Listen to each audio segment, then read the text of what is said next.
I sold my old Dodge the same week we closed on the land. It wasn't about the money. I had more than enough tucked away from years on the road. It just felt like the right time to let go, like shedding one skin before growing into another. My wife, Emily, thought it was a bit much. "You're such a dramatic old fool," she teased, smirking as I handed her the keys to the new front gate. "You act like we're starting a whole new life." "We are," I told her. "And I'm all in." She'd been dreaming about the country life since the early days of our marriage. Chickens, big sky, a porch to drink coffee on. I used to laugh about it when we were stuck in traffic, her feet on the dash, both of us running on gas station coffee and fast food. But once I turned 58 and hung up my long-haul boots for good, her dream didn't sound so far-fetched anymore. I was tired, not just body tired, but the kind that sits down in your soul and doesn't want to get back up. After 30-plus years hauling freight, my back was done, my patience thinner than ever, and the open road didn't feel open anymore. Just long. Emily, she still had fire. 5 years younger than me, a whole lot more energy and ambition.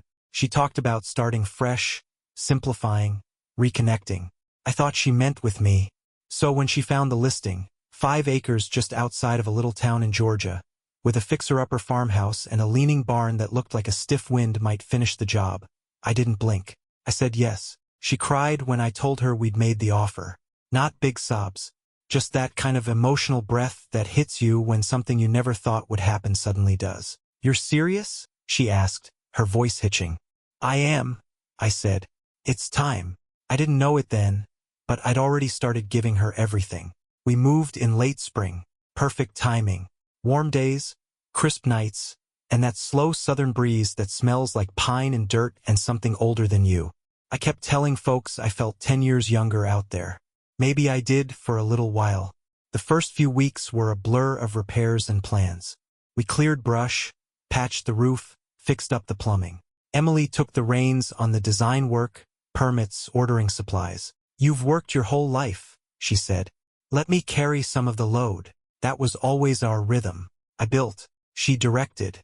I trusted her to handle the logistics because she was good at it, and because I thought we were in this together. At night we'd sit on the porch with a bottle of wine, watching the sun drop behind the trees.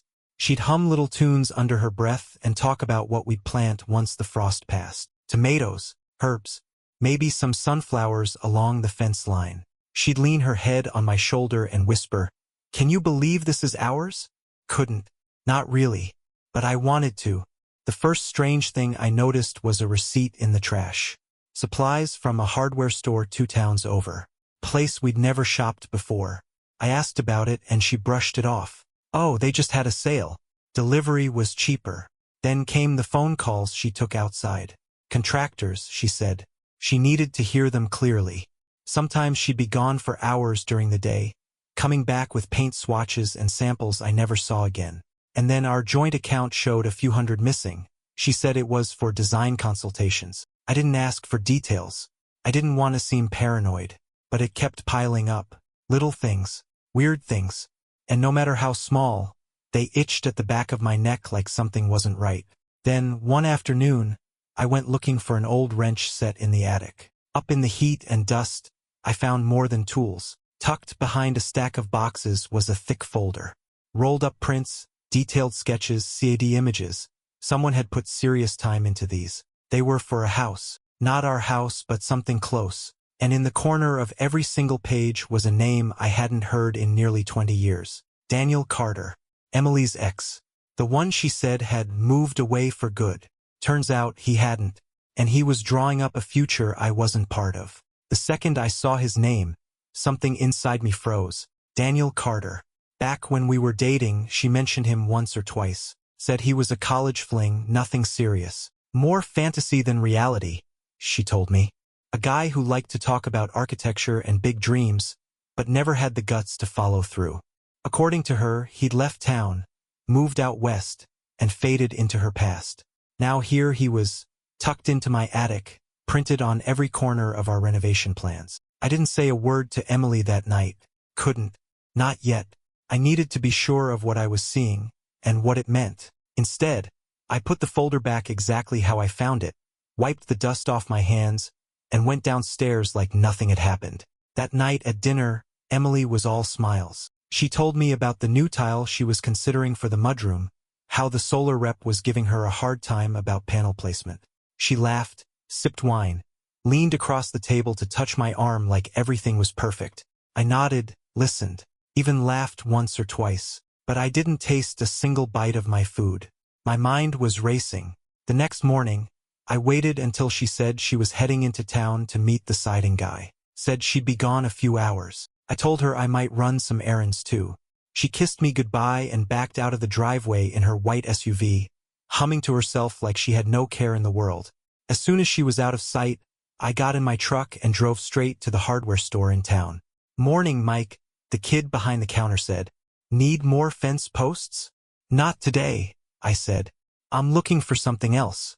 Think you could print out all the invoices tied to the Parker Hunt project?" He paused. "All of them. Every last one." He scratched his head, shrugged, and went to the back. A few minutes later, he handed me a thick stack of papers. "Appreciate it," I said, walking back to the truck. I sat there in the cab, flipping through line after line. Most of it checked out, deliveries to our address, materials we actually used. But then I found it.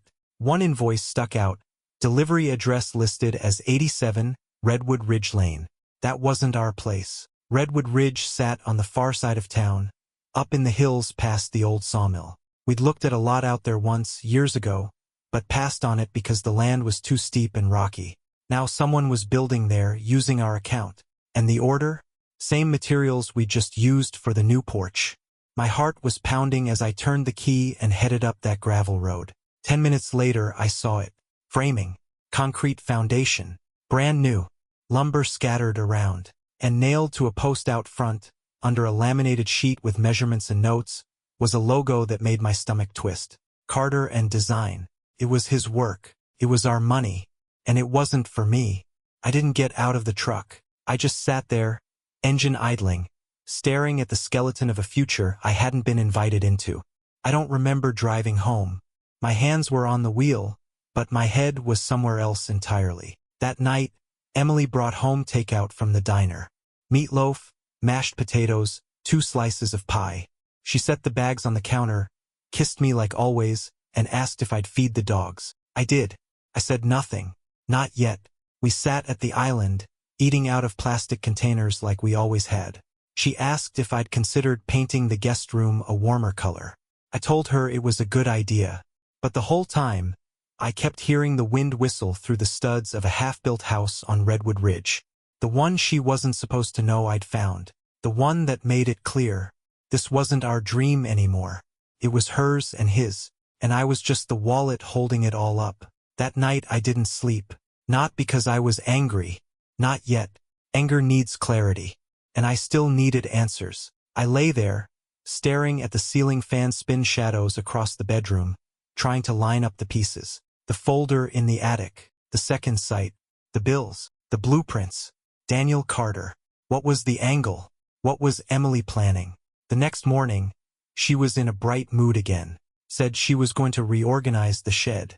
Asked if I could pick up some mulch later. Kissed me on the cheek and danced out the door like it was a movie scene. As soon as her car turned the corner, I walked into the office and opened the filing cabinet. I keep everything, every receipt, every transfer, every copy of the checks I write. Not out of paranoia, just habit. 30 years on the road teaches you to document your trail. Tucked between invoices for gravel and insulation, I found one check that stopped me cold. $5,400. Made out just 2 weeks ago. Memo line read, consulting. No receipt. No official company name. Just 2 initials in Emily's handwriting. DC. I didn't need a translator. My hands were shaking as I sat down at her desk and opened her laptop. The password was our anniversary. Typical. She never thought she had anything to hide. I went through her folders, clicking slowly, methodically. At first it was all legit, design samples, pictures of garden layouts, quotes from electricians. But then I saw it. A folder inside a folder, buried like a forgotten root under a neat row of file names. It was labeled Workshop Notes. Inside that was another folder, Growth Retreat Plan. Cute name. Harmless enough. I opened it. Emails. Hundreds of them. From Daniel. They weren't romantic, at least not blatantly. No I love yous, but they didn't need to be. They were worse. Plans, diagrams, conversations about property lines, build phases, long-term vision. Conversations she never had with me. Sentences like, we'll need a buffer fence to avoid questions. Once the second place is done, we'll figure out a clean transition. He still thinks the whole project is for him. And then, as if I hadn't already felt the knife twist, I opened a PDF attachment titled, Final Retreat Plan Phase 2. It was the house on Redwood Ridge. Only now it had labels. Master Suite, Sunrise View, Emily's Notes. Guest Room, for when Mike drops by before we sell. Guest Room. I wasn't even part of the ending, just a visitor on my own dime. I sat there for a long time, just staring at the screen. My face didn't move, but inside, something folded in on itself. Something old, something loyal. She wasn't planning to leave. She was planning to replace. The worst part? She never stopped smiling. Never once slipped. She'd been playing this long con so well that I'd almost thanked her for taking the lead. But now I saw it clearly. She thought I'd never look, that I'd never question, that I'd keep my head down, building fences and hauling lumber, right up until she walked away. She underestimated me. The next day, I tracked down Evan Holden, the guy we'd hired to help with the roof repairs. He was young, early 30s maybe, good with his hands, not great with eye contact. I found him near the barn, unloading tools. You doing any side work lately? I asked casually. He hesitated. Here and there. Up on Redwood Ridge? He froze. I didn't have to push. He rubbed the back of his neck and gave me a sheepish look. Yeah, I've done a few days out there. Framing mostly. Who runs that site? Some older guy. Drove a black pickup. Tall. Kinda smooth. Said his name was Carter. Bingo. You see Emily out there? He swallowed hard. Once or twice. I nodded. Thanks. I didn't threaten him. Didn't raise my voice. Just told him, if anything else gets dropped off at that site, materials, paperwork, anything, I want to know. Quietly. Yes, sir, he said, nodding fast. And just like that, I had eyes on the other side. The betrayal was real now. No more maybe. No more wondering. Emily wasn't building a home with me. She was building an escape route with him. And I was about to seal every single exit. I always thought revenge was something loud. Slammed doors, shouting matches, big, messy explosions. Turns out, the best revenge starts with a calendar and a pen. The morning after my talk with Evan, I made coffee like normal. Fed the dog, sat on the porch and watched the sun come up over our field, the one I cleared, the one I paid for. Emily came out a little later, yawning, hair up, wrapped in that old green robe she never wore when company was around. She poured her coffee, leaned against the rail and said, I think we should host a housewarming party. Once we finish the siding. I nodded slowly, sipping. Might be nice. Her face lit up. She started rattling off ideas. Who to invite, what food we'd serve, how she wanted to show off what we built together. That last word stung. Together. Still, I said, you let me handle the guest list. I'll take care of everything. She looked surprised but happy. Really? That'd be amazing. Least I can do, I told her. You've done so much already. She smiled and kissed me on the cheek. And that was her second mistake. That afternoon, I made a call to the local bank, the one where we kept our joint account. I asked for an appointment with the branch manager. Her name was Claire, and she'd known us since we moved to town. Inside her glass-walled office, I shut the door and laid it out plain. I need to split the accounts. Freeze anything joint. Transfer half into a private account under my name only. Quietly. Claire's eyes widened just a little. Trouble? Not yet, I said. And I'd like to keep it that way. She didn't argue. Just printed the forms. By the time I left, our finances were no longer a free buffet. Next stop was the county clerk's office. Property records. I pulled up the deed to our land. As expected, it was in my name alone. Emily had never pushed to add herself, probably because she thought she wouldn't need to. Not once the second place was finished. I called Dan Briggs next, an old friend from church who'd retired from law a few years back but still knew every legal twist in the county. I explained the situation, not in full detail, but enough. You want to protect the land? He asked. I want it bulletproof, I said. He gave me two options: transfer to a private trust or file for full protective interest through a homestead clause. We did both. By the time the paperwork was filed, no one could touch my land, not even Emily, without my say-so. I drove home with the windows down, letting the wind run through my hair. For the first time in weeks, I felt calm. Not happy, but steady. Emily was on the porch when I pulled in. She was barefoot, wine in hand, smiling like she just won a bet. You were gone a while, she said. Had some errands. Anything important? Bank. Courthouse. I watched her face when I said that, just for a flicker. Her smile twitched, like it forgot what it was doing. Everything okay? She asked, voice light but clipped. Yep. I walked past her and into the house, heart still pounding. And for the first time since I saw Daniel Carter's name in the attic, I felt like I was winning. That night she cooked dinner. Her version of an apology, pork chops and sweet potatoes. She poured my drink, rubbed my shoulders, laughed at my old jokes. But I wasn't fooled. She was trying to pull me back in, trying to buy more time. She knew something was changing. She could feel it, but she didn't know how much ground she'd already lost. And I wasn't about to warn her. Instead, I made a list, not on paper, just in my head. Step 1, confirm the betrayal. Step 2, cut off every resource she's using. Step 3, make sure when the hammer drops, it's in public. Step 4, walk away with my name, my land, and my dignity intact. She thought she was 2 steps ahead, but that was the last mistake she'd ever make while standing next to me. Small towns love a show. They might not admit it, but under every polite smile and casserole exchange, there's a hunger for a little drama. Just enough to talk about at the diner or whisper over a grocery cart. I planned to give them one. The week after I sealed up the finances and locked down the land, I started making calls. Not to lawyers, not to Emily, to neighbors. The first was Joe Franklin, who lived 2 properties down. Retired Marine, walked with a limp, memory sharp as a blade. Joe, I said, leaning on his porch rail. Emily and I are throwing a little get-together soon. Housewarming type thing. You and Linda free next Saturday? He nodded. Long as the beer's cold. I grinned. You ever hear of a guy named Daniel Carter? His face changed. Architect, right? Real polished. Saw him around town last few months. Said he was working on a wellness center out near Redwood Ridge. Did he mention who hired him? Nope, but he seemed close with someone. Pretty woman. Blonde. Emily.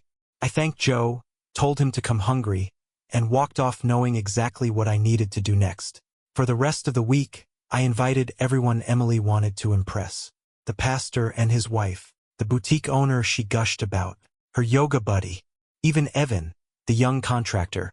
I told him it was a celebration of how far we've come. He didn't say much, but I could see in his eyes he understood. The kid wasn't dumb. And then I printed something, an envelope, thick, labeled, "Only open if I don't show." I drove it to Dan Briggs's place and handed it over. What's inside? He asked. Everything, I said. Copies of her emails, financial records, photos, the full scope. He gave a low whistle. You sure you want to go public with this? I didn't blink. If it comes to that, yes. He nodded. You want me to do anything else? Just hold it. If I check in the night of the party, tear it up. If I don't, deliver it. He slid it into his safe and gave me a nod. I always said you were too smart to get rolled, Mike. Guess I needed to prove it. Back home, Emily was curled up on the couch with her tablet, watching design videos. Did you send the invites? She asked. Every last one. She looked over and smiled. I'm glad we're doing this. Feels right again. I smiled back. Me too. And that was the scariest part. How easy it was to lie. I spent the next few days setting up. Cleaned the porch. Fixed the lighting. Hung a little banner in the barn that read, "Celebrating our home, built on trust." Emily loved it. She even teared up when she saw it. Mike, she said, voice shaking a little. I know I've been scattered lately. I just want you to know how much this place means to me. How much you mean. I didn't say a word. Just hugged her. Let her believe her performance still worked. Because her downfall needed to be quiet. Surgical. She'd been building a world where I didn't exist, and she almost pulled it off. Almost. But she forgot something about me. Something I'd almost forgotten too. I might move slow, but I don't miss. And when I strike, I don't leave anything standing. The morning of the party, I was up before the sun. Emily was still asleep, curled up under the covers like a kid on Christmas. She'd spent the whole week floating, smiling more, humming again, wearing her favorite dress around the house like we were already celebrating something. I knew better. I slipped out of bed, pulled on my boots, and took a quiet drive up to Redwood Ridge. No music. No coffee. Just me and the gravel crunching under the tires. When I got there, I parked, got out and walked to the edge of the frame. The structure was coming together fast. I had to admit Daniel did good work, but he was building on a lie, and I'd had enough of those. I pulled out a laminated copy of the blueprints, the ones from Emily's secret folder, and duct-taped it right to the front post. Then, with a marker, I wrote across the top in big black letters, "Property under investigation. Financial fraud pending." Then I drove back home. By 10, the grill was warming up and the driveway was filling fast. Neighbors, friends, acquaintances from town, all the people Emily wanted to impress started filing in with homemade dishes and bottles of wine. She greeted every one of them like a hostess on a lifestyle show. Big hugs, compliments, that rehearsed laugh I used to think was charming. She looked beautiful. I'll give her that. White sundress, hair curled just right, gold necklace I gave her 2 birthdays ago. She poured drinks, pointed out little design features. Mike and I picked that color together. He insisted on that ceiling beam, as if none of it was borrowed, as if none of it was stolen. I kept my role simple, played the smiling husband, flipped burgers, shook hands, answered questions about the solar panels and rain barrel setup like I was proud. I wasn't. I was patient. At exactly 1 o'clock, I stepped onto the porch with a microphone we'd borrowed from the local rec center. "Hey folks," I said, raising a hand. "Thanks for coming. Before we eat, I just want to say a few words." Emily's eyes lit up.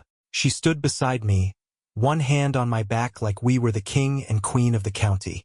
I looked out over the crowd. Everyone smiling, chewing, laughing, clinking glasses. Perfect. When Emily and I moved out here, we wanted a fresh start. Something simple, honest, something we could build together. Nods from the crowd. "And we did build something," I said. "Just maybe not what you think." I clicked the remote in my hand. Behind me, the barn doors opened, revealing a big white sheet I'd pinned up earlier, now serving as a projector screen. On it flashed the first image. Daniel Carter's signature. Clear, centered, architectural stamp and all. Then the next image, a photo of the build on Redwood Ridge, taken just that morning. And then another, a screenshot from Emily's email, the one that read, "Once the second place is finished, we can figure out how to transition without blowing everything up." Gasps, murmurs. Emily's hand dropped from my back. I stepped forward, calm, measured. I thought we were building a home. Turns out, I was just funding one. I turned to her, then back to the crowd. "Some of you know Daniel Carter. He's been working on a retreat property just a few miles from here. The materials came from our joint account, the design stolen from our blueprints, and the person who approved every dollar." I nodded toward Emily. She didn't speak, couldn't. She planned to move there, with him. The man she told me was a ghost from her past. Silence. Then Joe Franklin muttered, "Well, I'll be damned." The crowd started shifting, eyebrows raised, hands folded, eyes wide. Emily's mouth opened, closed. No words. I let the screen fade to black. No need to say more. Truth doesn't need a mic drop. It just needs daylight. Emily didn't move. She stood there on the porch, surrounded by people who had once smiled at her, leaned into her stories, asked for garden tips and bookmarked her Instagram posts. Now they stood frozen, mouths slightly open, like they were watching a slow car crash they couldn't look away from. I didn't say another word. I didn't need to. The damage was done, clean, surgical, quiet. I stepped down from the porch, handed the mic to Joe Franklin, and walked through the crowd like it didn't even exist. I could feel the weight of their eyes on me. Not pity, not sympathy, just recognition. People know when they've been fed a lie. and Emily had been serving it with a side of charm for months. Inside the house, I poured myself a glass of water. My hands weren't shaking. My heart wasn't racing. I was calm. More than calm, clear. Emily came in 10 minutes later. No words. No drama. Just a long, low silence between two people who used to know each other. She stood at the kitchen island, palms flat against the granite like she needed something solid to hold her up. "You planned this," she said, her voice raw. I didn't look up from my glass. "You built it." She let out a breath that caught halfway through. "At a party? With everyone here?" I shrugged. They deserved to know. I wasn't the only one being lied to. Her arms folded. Defensive. Predictable. "Mike, it wasn't like that. You're making it sound." "I'm not making anything," I said, turning to her finally. "I just showed them what you did." She blinked, like the truth had slapped her. "Daniel left," she whispered. "As soon as the screen came on." I nodded. "Cowards usually do." Her voice cracked. "He said I dragged him into a mess, that I was reckless. That you went too far?" I asked. "Maybe he finally saw you for who you are." She bit her lip, eyes red now. "I made a mistake," she said. No, Irraplia. "You made a choice." She looked at me then, really looked, like she was searching for the version of me that used to forgive, used to fix everything. But that version had been buried weeks ago. "What happens now?" she asked. I walked to the drawer by the fridge, pulled out a thick manila envelope, and dropped it on the counter. "This is everything I've documented," I said. "The emails, the bank transfers, the property documents. Copies went to Dan Briggs and to the bank. The land on Redwood Ridge is under review. Fraud investigation pending." She looked like she might faint. "And you?" she whispered.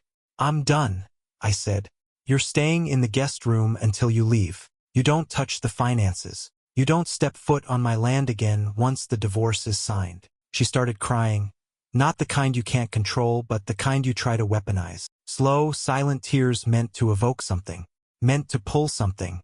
But I had nothing left to give. "You lied to me for months," I said. "You used my trust like currency." "I didn't mean for it to go this far," she said. "It always goes this far," I replied. "You just didn't expect to get caught." She sank into one of the kitchen chairs. Not dramatic, just slowly, like the weight finally crushed her. I left her there. Didn't say another word. Just walked out to the porch. Outside, the party was over. Cars pulled out one by one. People averted their eyes, or looked at me with tight-lipped nods. And Emily? She was invisible now. The life she'd curated, the image she'd built, it shattered like glass under truth. And all that was left was me, still standing. Emily didn't speak much after the party. She floated around the house like a ghost, avoiding eye contact, her presence reduced to creaking floorboards and the sound of her phone vibrating unanswered on the counter. But I wasn't done. The next morning, I made one last drive out to Redwood Ridge. This time, I brought paperwork.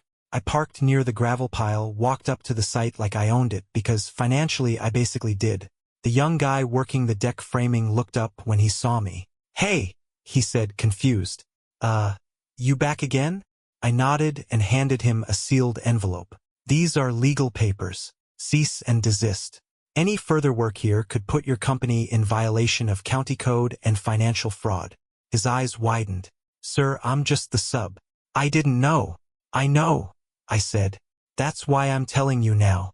No one works on this site until a court clears it." He nodded quickly. "I'll let the boss know." I turned to leave, but then spotted something nailed to the post by the stairs, a laminated build schedule with "supervised by D. Carter" across the top. I pulled it down. No more hiding. Back home, I took one clean photo of the site and sent it to every guest who had come to the party. No commentary. Just the image of the half-built house and the copied blueprints. I didn't have to explain. The subject line said it all. The other home she was building.